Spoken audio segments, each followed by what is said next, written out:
The Illuminated Bible Story Book for Young People by Elizabeth Morton. Printed in the U.S.A., copyright 1927, published by the John C. WINSTON Company, Chicago, Philadelphia, Toronto. Includes 20 colored illustrations. Today's reading is called Noah and the Ark. Every boy and girl knows that the name of the first man that God made to live on this great, round world of ours was Adam, and the first woman was Eve. Their home was in a beautiful garden, a garden with trees and grass and lovely flowers and all kinds of delicious fruits. Adam and Eve were very happy in their garden home. They cared for the plants and flowers and played with the animals. And because they both were good and knew no evil, God would walk and talk with them at the close of the day. There was only one tree, the fruit of which God forbade them to taste, and that was the fruit of the tree of knowledge of good and evil. We do not know how long Adam and Eve enjoyed their beautiful home in the Garden of Eden, but we do know that one day they disobeyed God. They ate some of the fruit of the tree that God had forbidden them to touch. God was sorry that Adam and Eve had disobeyed him, so he sent them away out into the world where they would have to work hard and perhaps bear pain and sorrow. All the time, however, God loved Adam and Eve and one day sent them a baby boy.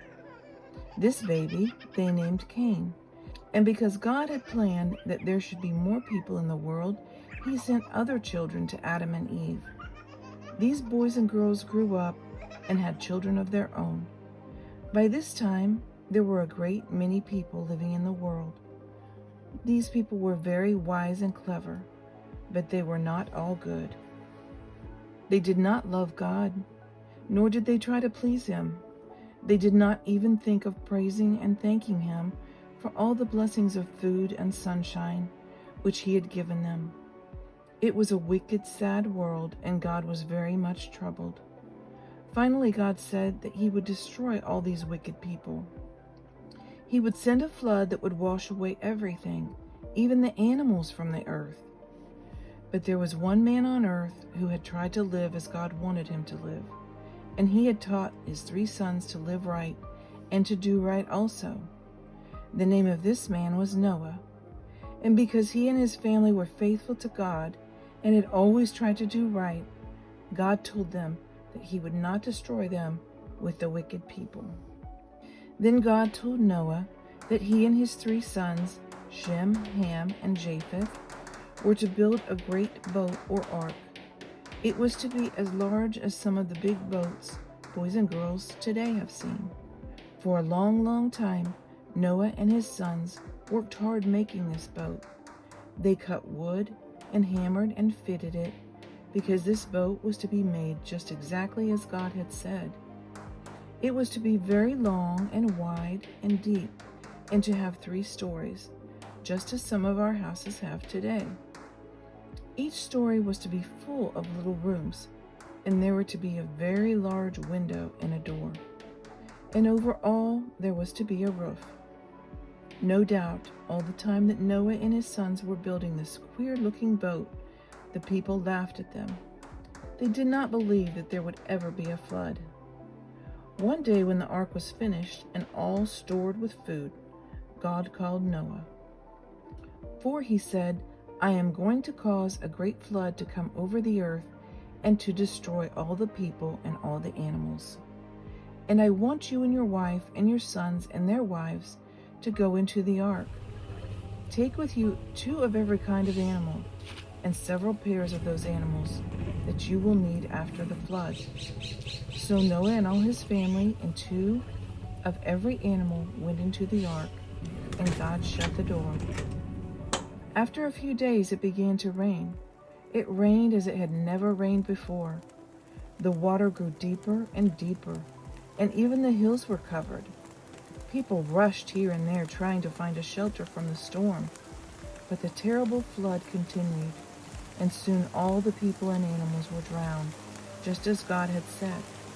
For 40 days and 40 nights the storm continued, but Noah and his family were safe. Their ark was floating on the waters. After Noah and his family had been in the ark for about 150 days, God sent a wind to pass over the waters. How delighted they must have been to hear that wind, for by it they knew that God was going to dry up the waters.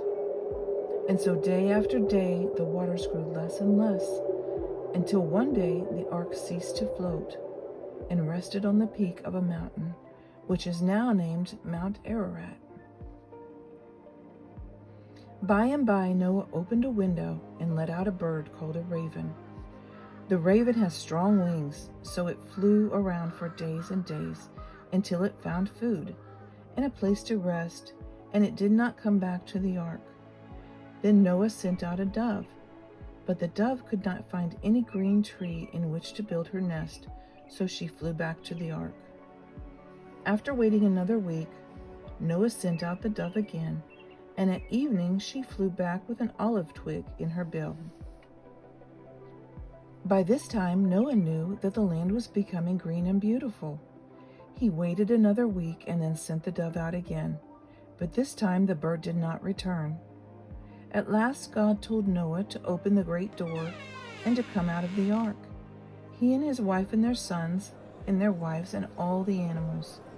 And we can imagine how joyous and thankful Noah and all of his family must have been that their lives had been saved. To show his gratefulness, Noah built an altar and offered a sacrifice to God. Then God blessed Noah and his family and promised that he would never bring another flood on the earth. Because God wanted all the people he would never send another flood, he placed a sign in the sky. That sign was a beautiful rainbow. And when Noah and his family saw the beautiful bow in the sky, they knew that God would always give them day and night, summer and winter, seed time and harvest. Whenever we see a rainbow, we are to remember that is a sign of God's promise to everyone, to boys and girls and men and women today, just as it was to Noah and his family.